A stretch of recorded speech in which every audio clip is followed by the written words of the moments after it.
দ্বীনি শিক্ষা আমরা অর্জন করব কেন? ধর্মীয় শিক্ষা আমরা অর্জন করব কেন? দ্বীনি শিক্ষা অর্জন করার মূল উদ্দেশ্য, মূল লক্ষ্য হল ১ নাম্বার রব্বে কারীমের পরিচয় লাভ করা। হযরত রাসূল করিম সাল্লাল্লাহু আলাইহি ওয়াসাল্লামের ইশক ও মুহাব্বত অর্জন করা। এই পৃথিবীর বুকে বসবাস করার জন্য, এই দুনিয়াতে আমাদের জীবন যাপন করার জন্য কোনটি হালাল, কোনটি হারাম, কোনটি জায়েজ, কোনটি নাজায়েজ, কোনটি বৈধ, কোনটি অবৈধ, এসব বিষয়ে জ্ঞান অর্জন করা। সর্বশেষ দ্বীনি শিক্ষা অর্জন করার লক্ষ্য উদ্দেশ্য হল দুনিয়াতে এবং আখিরাতে, ইহকাল ও পরকালে সর্বোচ্চ সফলতা অর্জন করা। আমরা অনেকেই মনে করি যে দ্বীনি শিক্ষার মাধ্যমে শুধুমাত্র কেবলমাত্র আমাদের পরকালীন লাভ। না, এই কথাটি মিথ্যা কথা। দ্বীনি শিক্ষার মাধ্যমে আমাদের দুনিয়ার সফলতাও অর্জন করতে হবে, দুনিয়াতেও দিন বদিন তরাক্কি হতে হবে, কিয়ামতের ময়দানে পরকালেও আমাদের তরাক্কি হতে হবে, সর্বোচ্চ সফলতা অর্জন করতে হবে।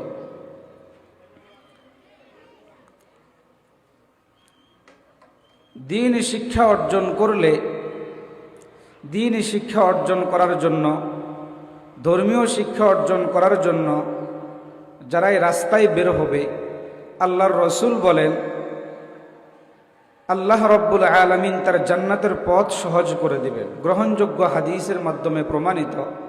আল্লাহর রসুল বলেন, ক্বালা রাসূলুল্লাহি সাল্লাল্লাহু আলাইহি ওয়াসাল্লাম, মান সালাকা তরিকান ইয়ালতামিসু ফীহি ইলমা সাহহালাল্লাহু লাহু বিহি তরিকান ইলাল জান্নাহ আও কামা ক্বালা আন-নাবিয়্যু আলাইহিস সালাতু ওয়াসসালাম। আল্লাহর রসুল বলেন, আমার যেই বান্দা দ্বীনি ইলম, ধর্মীয় জ্ঞান, দ্বীনি শিক্ষা অর্জন করার জন্য রাস্তায় বের হয়ে যাবে, আল্লাহ রব্বুল আলামিন তার জান্নাতের পথ সহজ করে দিবেন। দ্বীনি শিক্ষা অর্জনের জন্য রাস্তায় বের হলে আল্লাহ রব্বুল আলামিন জান্নাতের পথ সহজ করবেন। কোনো জাগতিক শিক্ষার ব্যাপারে আল্লাহ রব্বুল আলামিন তো বলেন নাই, আল্লাহর রসুলের পক্ষ থেকেও এমনটি পাওয়া যায় না। তবে হ্যাঁ, আমরা জাগতিক শিক্ষাও অর্জন করব, দ্বীনি শিক্ষাও অর্জন করব। দ্বীনি শিক্ষা অর্জন বলতে আমরা কি বুঝি? সহজ ভাষায় আমরা একটা কথা বলি, আল্লাহর জমিনে, এই পৃথিবীর বুকে দ্বীনি শিক্ষা বা ধর্মীয় শিক্ষা বলতে যেটা আমরা বুঝে থাকি, A to Z, শুরু থেকে শেষ পর্যন্ত দ্বীনি জ্ঞান অর্জন করা কোনো মানুষের জন্যই ফরজ না। বরং হাদিসের মধ্যে আছে, আল্লাহর রসুল বলেন, জরুরিয়াতে দ্বীন পরিমাণ ইলম অর্জন করা ফরজ। যেমন হাদিস শরীফের মধ্যে আছে, আল্লাহর রসুল বলেন, ক্বালা রাসূলুল্লাহি সাল্লাল্লাহু আলাইহি ওয়াসাল্লাম, তালাবুল ইলমি ফরিদাতুন আলা কুল্লি মুসলিম ওয়া ফি রিওয়ায়াতিন আলা কুল্লি মুসলিমিন ওয়া মুসলিমা আও কামা ক্বালা আন-নাবিয়্যু আলাইহিস সালাতু ওয়াসসালাম। আল্লাহর রসুল বলেন, দ্বীনি জ্ঞান এবং দ্বীনি ইলম অর্জন করা সকল মুসলিম মুসলিমা, নর নারী, নারী পুরুষ, ছেলে মেয়ে সবার উপরেই ফরজ। কিন্তু এই ফরজ কতটুকু, এই বিষয়ে আমরা অনেক সময় জাহালত, অজ্ঞতার সাগরে নিমজ্জিত থেকে আমরা বিভিন্ন কথা বলি যে জাগতিক শিক্ষা অর্জন করা হারাম। না, বিষয়টি এমন না। বরং জরুরিয়াতে দ্বীন যেই পরিমাণ ধর্মীয় জ্ঞান, দ্বীনি জ্ঞান অর্জন করলে দৈনন্দিন কিংবা দৈনিক আল্লাহ রব্বুল আলামিনের পক্ষ থেকে আমি যে সকল আমল করার জন্য মোকাল্লাফ, দায়িত্ববান, আল্লাহ রব্বুল আলামিনের পক্ষ থেকে আমি আদিষ্ট, ওই সকল আমল পরিচালনা করার জন্য সুন্দরভাবে পরিপূর্ণরূপে সম্পন্ন করার জন্য যেই পরিমাণ জ্ঞান অর্জন করার প্রয়োজন, সেই পরিমাণ জ্ঞান অর্জন করাকেই আল্লাহর রসুল বলেছেন তলাবুল ইলমি ফারিদাতুন আলা কুল্লি মুসলিম, যে দ্বীনি ইলম অর্জন করা, তলব করা ফরজ। তাহলে পৃথিবীর বুকে ধর্মীয় জ্ঞান বলতে শুরু থেকে শেষ পর্যন্ত, জিরো থেকে হিরো পর্যন্ত সব জ্ঞান অর্জন করা ফরজ নয়। আপনি আপনার সন্তানকে যদি প্রাথমিক শিক্ষা, ধর্মীয় জ্ঞান, দ্বীনি শিক্ষায় শিক্ষিত করতে পারেন, তাহলে আপনি এতটুক নিশ্চিত থাকতে পারবেন আপনার সন্তানকে আপনি পরবর্তীতে একজন ডাক্তার বানাবেন, ইঞ্জিনিয়ার বানাবেন, জাগতিক শিক্ষায় শিক্ষিত করবেন, জাগতিক লাইনে, দুনিয়াবি লাইনে অনেক বড় একজন ব্যক্তিত্ব হিসেবে আপনি তাকে উপস্থাপন করবেন। এতটুক মনে রাখবেন, সেই কখনো নাস্তিক হবে না, সেই কখনো মুরতাদ হবে না, সেই কখনো বদ্দিন হবে না, সেই কখনো নামাজ তরককারী হবে না, সেই কখনো ইসলাম বিদ্বেষী হবে না, সেই কখনো উলামা বিদ্বেষী হবে না, সেই কখনো কোরআন সুন্নাহর বিশুদ্ধার করবে না।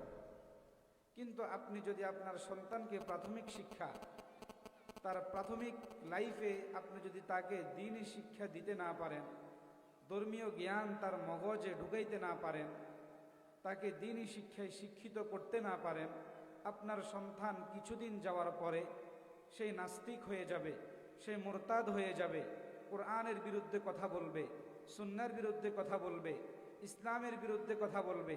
কিন্তু সন্তানকে যদি আপনি প্রাথমিক জীবনে দ্বীনি শিক্ষায় আপনি শিক্ষিত করতে পারেন, জরুরিয়াতে দ্বীন, যেই পরিমাণ দ্বীন আবশ্যক তার দৈনন্দিন আমল সম্পন্ন করার জন্য, ওই পরিমাণ দ্বীন যদি আপনি তাকে শিক্ষা দিতে পারেন, তাহলে ওই সন্তানের মাধ্যমে কখনো এ সকল নিকৃষ্ট, অশ্লীল, গর্হিত, নাফরমানি কোনো প্রকারের কাজ তার থেকে প্রকাশ হবে না, নিশ্চিত।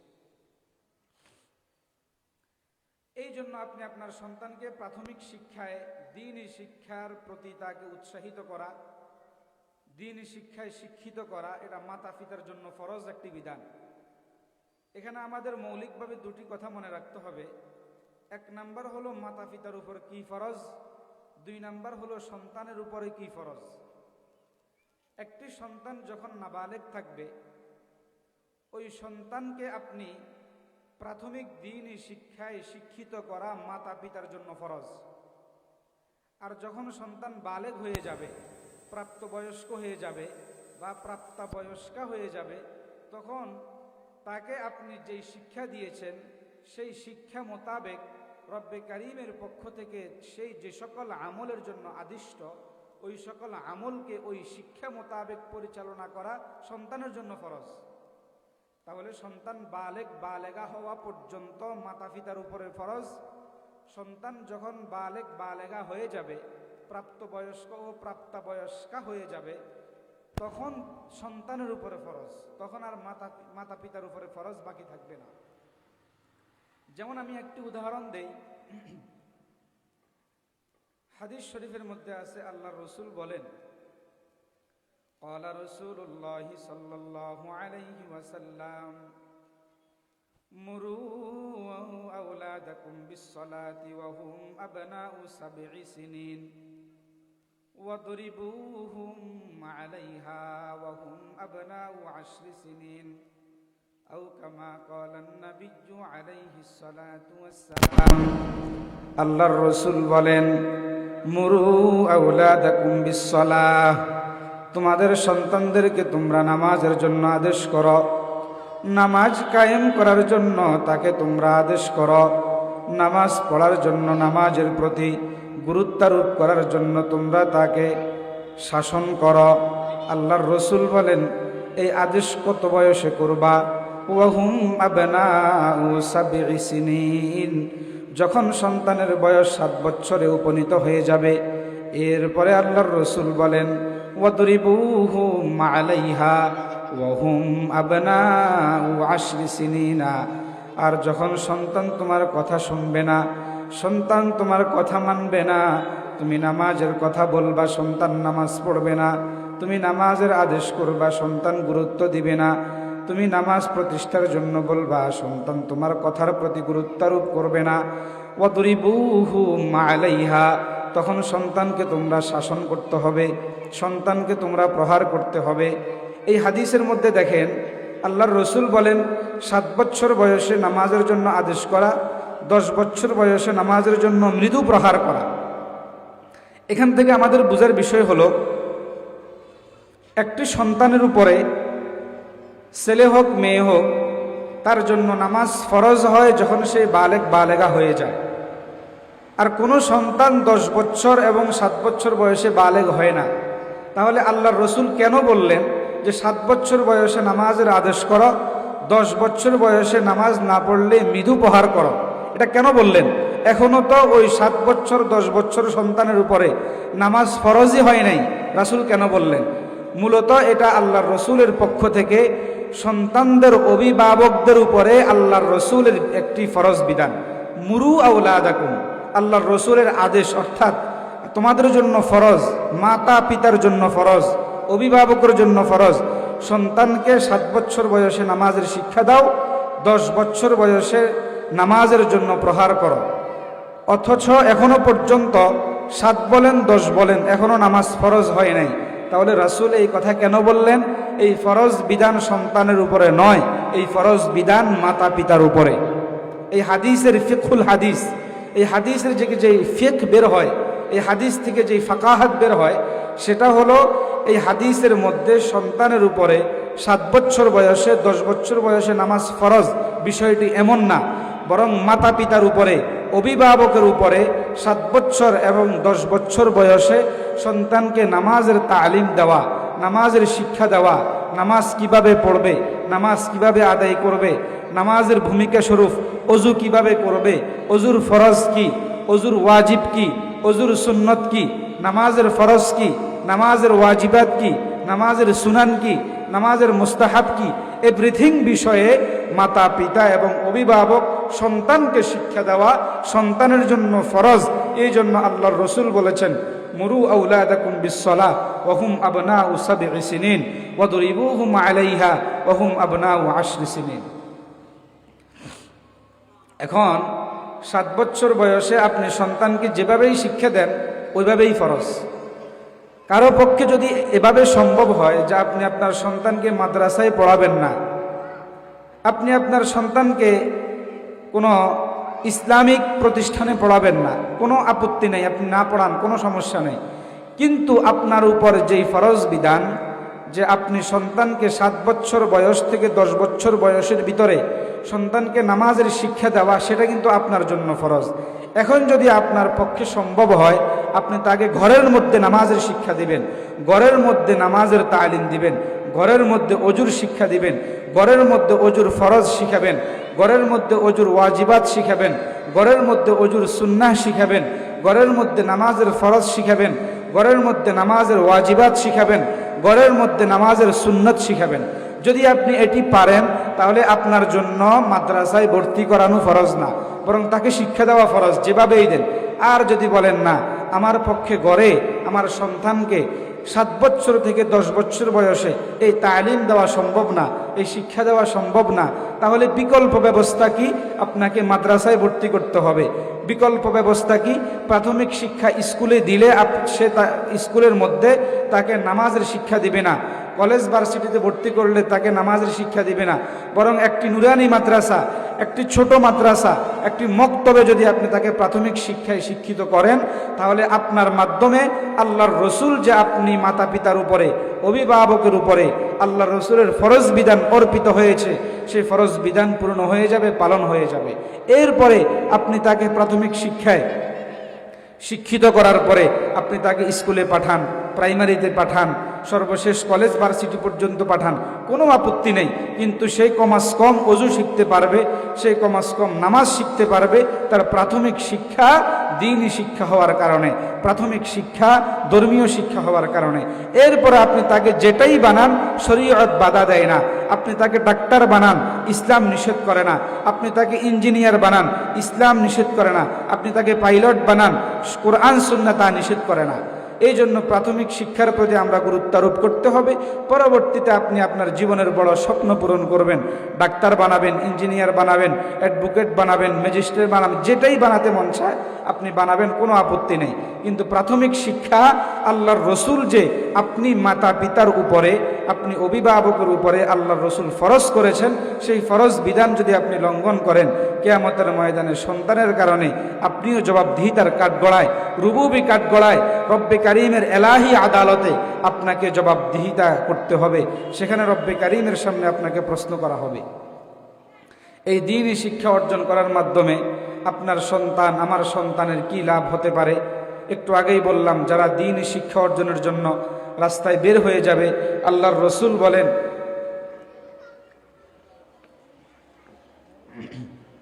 সেই দ্বীনি শিক্ষা অর্জনের জন্য রাস্তায় বের হয়ে যাবে, আল্লাহ রব্বুল আলামিন তার জন্য জান্নাতের পথ সুগম করবেন, জান্নাতের পথ সহজ করবেন, জান্নাতের পথ এগিয়ে দিবেন, জান্নাতের পথ সংক্ষিপ্ত করে দিবেন। আরেক হাদিসের মধ্যে আছে, আল্লাহর রসুল বলেন, আল্লাহ রব্বুল আলামিনের নিয়োজিত ফেরেশতারা একজন তালিবুল ইলম, দ্বীনি ইলম অর্জনকারী ছাত্র ভাইদের জন্য, তালিবুল ইলম ভাইদের জন্য, বোনদের জন্য ফেরেশতারা তাদের নূরের ফরশ বিছিয়ে দেয়। আছে হাদিস শরীফের মধ্যে আল্লাহর রসুল বলেন, ক্বালা রাসূলুল্লাহি সাল্লাল্লাহু আলাইহি ওয়াসাল্লাম, ইন্নাল মালাইকাতা লাতাদউ আজনিহাতাহা রিদান লিতালিবিল ইলমি ওয়া ইন্নাল আলিমা লায়াস্তাগফিরু লাহু কুল্লু শাইইন হাত্তাল হিতানু ফিল বাহরি আও কামা ক্বালান নাবিয়্যু আলাইহিস সালাতু ওয়াস সালাম। আল্লাহর রসুল বলেন, ইন্নাল মালাইকাতা, রব্বে কারিমের ফেরেশতারা, লাতাদউ আজনিহাতাহা, তাদের নূরের ফরশ তারা বিছিয়ে দেয়, রিজান লিতালিবিল ইলমি, দ্বীনি ইলম অর্জনকারী তালিবুল ইলম, দ্বীনি ইলম অন্বেষণকারী তালিবুল ইলম ভাইদের উপরে সন্তুষ্ট হয়ে ফেরেশতাদের নূরের পরশ বিছিয়ে দেয়। শুধু তাই না, আল্লাহর রসুল বলেন, ওয়া ইন্নাল আলিমা লায়াস্তাগফিরু লাহু কুল্লু শাইইন হাত্তাল হিতানু ফিল বাহরি, একজন দ্বীনি ইলম অর্জনকারী আলেমের জন্য, একজন ধর্মীয় শিক্ষা অর্জনকারী আলেমের জন্য সারা পৃথিবীর সকল মাখলুকাত রব্বে কারিমের কাছে ইস্তিগফার করে, রব্বে কারিমের কাছে ক্ষমার জন্য দোয়া করে, প্রতিটি গাছ তালিবুল ইলমের জন্য দোয়া করে, প্রতিটি মাছ তালিবুল ইলমের জন্য দোয়া করে, গাছপালা তালিবুল ইলমের জন্য দোয়া করে, পাহাড় পর্বত তালিবুল ইলমের জন্য দোয়া করে, আসমান জমিন তালিবুল ইলম ভাইদের জন্য দোয়া করে, চন্দ্র সূর্য তালিবুল ইলম ভাইদের জন্য দোয়া করে।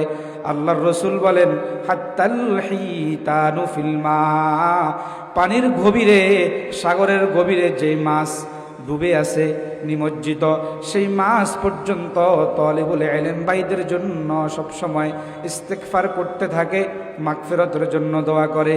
এই জন্য আমার সন্তানকে আমি যদি প্রাথমিক শিক্ষা অর্জন করানোর জন্য মাদ্রাসায় পাঠাইয়া দেই, দ্বীনি ইলম অর্জন করার জন্য ধর্মীয় প্রতিষ্ঠানে পাঠাইয়া দেই, যতক্ষণ পর্যন্ত সেই ইলম অর্জন করবে, যতক্ষণ পর্যন্ত সেই দ্বীনের রাস্তায় থাকবে, আল্লাহর রসুল বলেন তার জন্য ফেরেশতারা নূরের পরশ বিছিয়ে দিবে এবং সারা পৃথিবীর সকল মাখলুকাত রব্বে কারিমের সৃষ্টিকুল ওই তালিবুল ইলম ভাইদের জন্য মাগফিরাতের জন্য দোয়া করতে থাকবে। এই জন্য আমরা আমাদের সন্তানদেরকে দ্বীনি ইলম অর্জন করার জন্য মাদ্রাসায় দিয়ে দিব, মাদ্রাসায় নিয়ে যাব। আল্লাহ রব্বুল আলামিন কুরআনুল কারীমের মধ্যে বলেন, সারা পৃথিবীর সকল মানুষের মধ্যে সবচেয়ে সম্মানিত মানুষ হলেন ঈমানদার। সারা পৃথিবীর সকল মানব জাতির মধ্যে, আদম সন্তানের মধ্যে, বনি আদমের মধ্যে সবচেয়ে সম্মানিত হলেন ঈমানদার, এবং ঈমানদারদের সম্মান আল্লাহ রব্বুল আলামিন সমুন্নত করেছেন, সর্বোচ্চ স্থান তাদেরকে দিয়েছেন। শুধু তাই না, এরপরে আল্লাহ রব্বুল আলামিন এটাও বলেছেন, সারা দুনিয়ার সকল মানুষের মধ্যে সর্বোচ্চ মর্যাদার অধিকারী তো আল্লাহ রব্বুল আলামিন বানিয়েছেন ঈমানদারদেরকে, আর সেই ঈমানদারদের মধ্যে সর্বোচ্চ মর্যাদা, সমুন্নত মর্যাদার অধিকারী বানিয়েছেন আল্লাহ রাব্বুল আলামিন তালিবুল ইলম, যাদেরকে আল্লাহ রাব্বুল আলামিন দ্বীনি ইলম দান করেছেন তাদের জন্য। আছে কোরআনুল কারীমে আল্লাহ রাব্বুল আলামিন বলেন, ইয়ারফাইল্লাহুল্লাযীনা আমানু মিনকুম ওয়াল্লাযীনা উতুল ইলমা দারাজাত।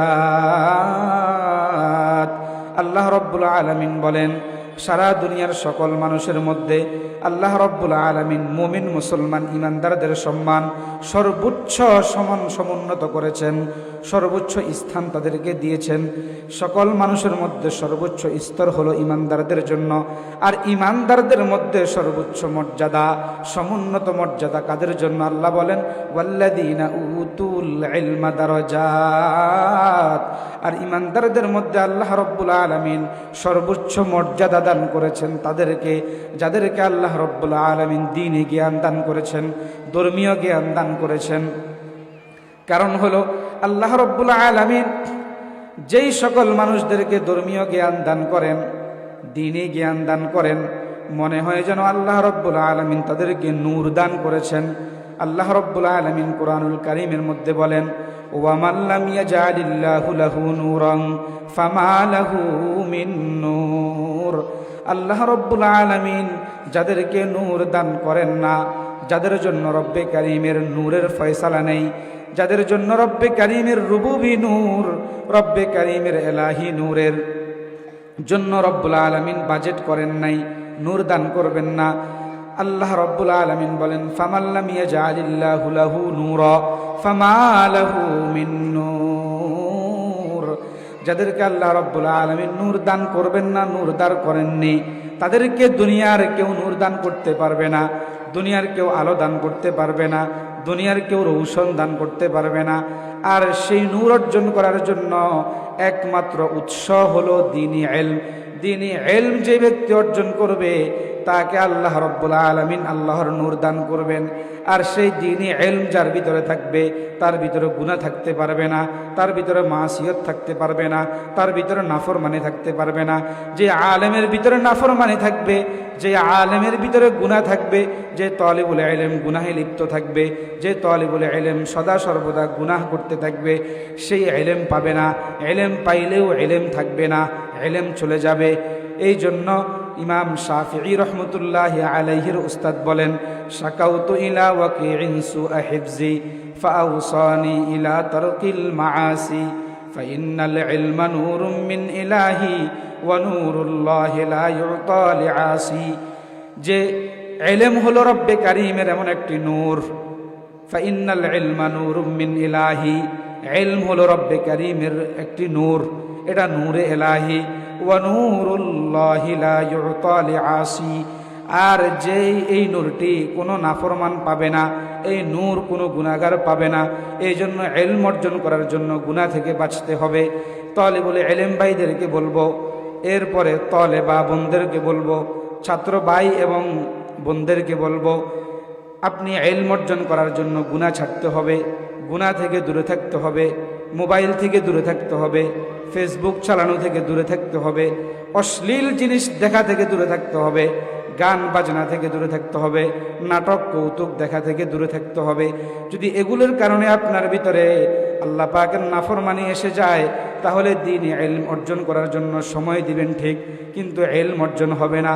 দ্বীনি ইলমের জন্য, তাহসিল ইলমের জন্য লম্বা সময় পার করবেন, কিন্তু ইলম থাকবে না। ইলম রব্বে কারীম ছিনিয়ে নিয়ে যাবেন, কারণ এটা আল্লাহ পাক রব্বুল আলামিনের নূর। এই নূর আল্লাহ পাক সবাইকে দেন না। যারা নেককার হবে তাদেরকে দান করবেন, যারা সালেহীন হবে তাদেরকে দান করবেন, যারা গুনাহমুক্ত জীবন যাপন করতে পারবেন তাদেরকে রব্বে কারীম দান করবেন। আর এই নূরওয়ালা ইলম যার ভিতরে থাকবে, ওই লোকের ভিতরে মুখ্য উদ্দেশ্য থাকবে একমাত্র রব্বে কারীমের আশা, জান্নাতের আশা, জাহান্নামের ভয়, রাসূল করিম সাল্লাল্লাহু আলাইহি ওয়াসাল্লামের মুহাব্বত, ইশক, ভালোবাসা। ওটা ছাড়া দ্বীনি ইলম অর্জন করা যায় না, দ্বীনি ইলম অর্জন করা সম্ভব হবে না। এই জন্য আমরা প্রত্যেকেই আমাদের সন্তানদেরকে কন্ট্রোল করার চেষ্টা করব। এখন প্রতিটি ঘরের মধ্যে এই মোবাইল, ইন্টারনেটের কারণে আমাদের যেই পরিমাণ সন্তান সময় নষ্ট করছে, যেই পরিমাণ দিন থেকে দূরে সরছে, যেই পরিমাণ কোরআন তেলাওয়াত থেকে, হাদিস পাঠ করা থেকে আমাদের সন্তানরা যে পরিমাণ বিমুখ হচ্ছে, এই পরিমাণ বিমুখ যদি আমরা হতেই দেই, আমাদের সন্তানকে সুযোগ করে দেই, তাহলে আমরা আমাদের সন্তানদেরকে দ্বীনি মাদ্রাসায়, ধর্মীয় প্রতিষ্ঠানে সময় দিব, ধর্মীয় প্রতিষ্ঠানে ভর্তি করব, কিন্তু দ্বীনি ইলম অর্জন হবে না। কোনো এক সময় দেখবেন এই সন্তান নাফরমান হবে, কোনো এক সময় দেখবেন এই সন্তান নাস্তিক মুরতাদ হয়ে যাবে। তখন আফসোস করবেন যে মাদ্রাসায় পড়ালাম, দ্বীনি শিক্ষা দিলাম, অনেক টাকা পয়সা খরচ করলাম, কিন্তু সন্তান মানুষ হলো না। না ভাই, সন্তান মানুষ না হওয়ার পিছনে 1 নম্বর হাতিয়ার মা বাবা, এবং সন্তানকে মানুষ করার জন্য 1 নম্বর হাতিয়ার হলো মা বাবা। এই পৃথিবীতে সন্তানের জন্য মুআল্লিমে আউয়াল, মুআল্লিমাই উলা, প্রথম শিক্ষক এবং প্রথম শিক্ষিকা হলো তার মাতা পিতা। মাতা পিতা হলো মুআল্লিমে আউয়াল, মুআল্লিমাই উলা।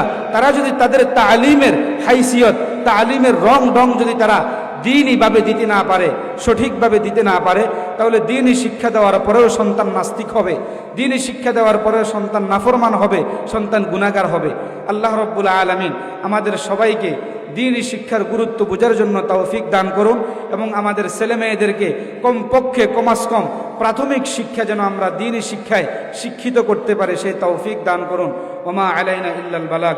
আসসালামু আলাইকুম ওয়া রাহমাতুল্লাহি ওয়া বারাকাতুহু।